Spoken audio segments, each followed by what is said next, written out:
terms of the birth now, explain to the people where Wayne Marshall got his start. You know what I mean? Because a lot of people might not know, you know, what's the background.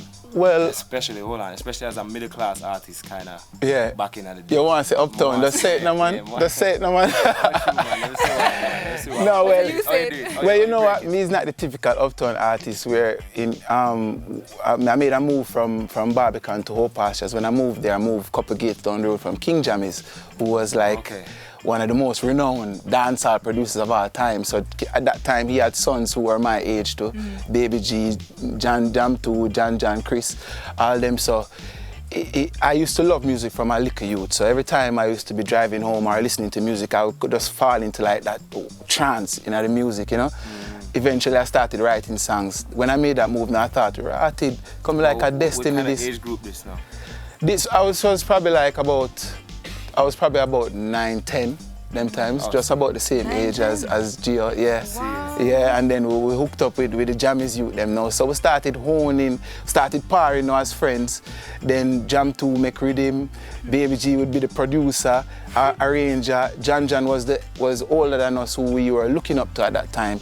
So eventually now I got old enough to kind of venture outside of home. So I started going down to King Jammy's studio. So I ended up being in Waterhouse now every single day with their Waterhouse, observing the greats, Sanchez, Capleton, you know, Elephant Man, them, the Bounty, all of them. So eventually we started to get used to what studio life was about and started falling in love with the whole experience of being in the studio. Them time the War 21 was coming up too. As young youths, they were engineers first, they were selectors on the sound system. And then one thing led to another. Then Rumblood, the engineer, Suku, Conley started recording us. Then I did my first record on Bada Bada Rhythm. Remember that rhythm there? Bada Bada.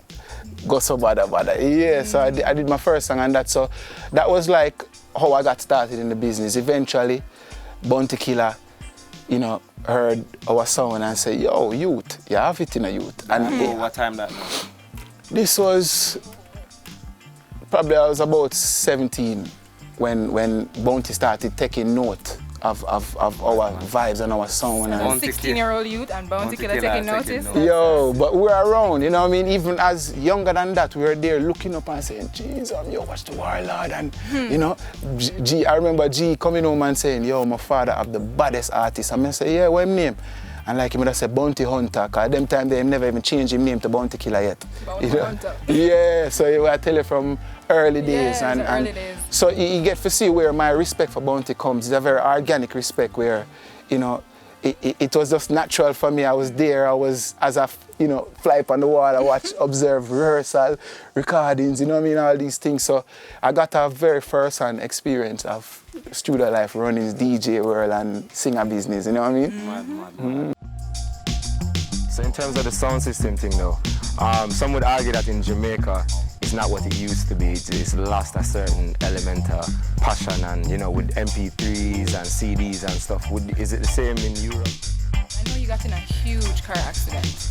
Yeah. Near the beginning of your career. Yeah. So tell us a little bit about how that changed you and how it formed Wayne Marshall. First of all, getting right into the interview, I have to ask you. Right. Why music? Why music?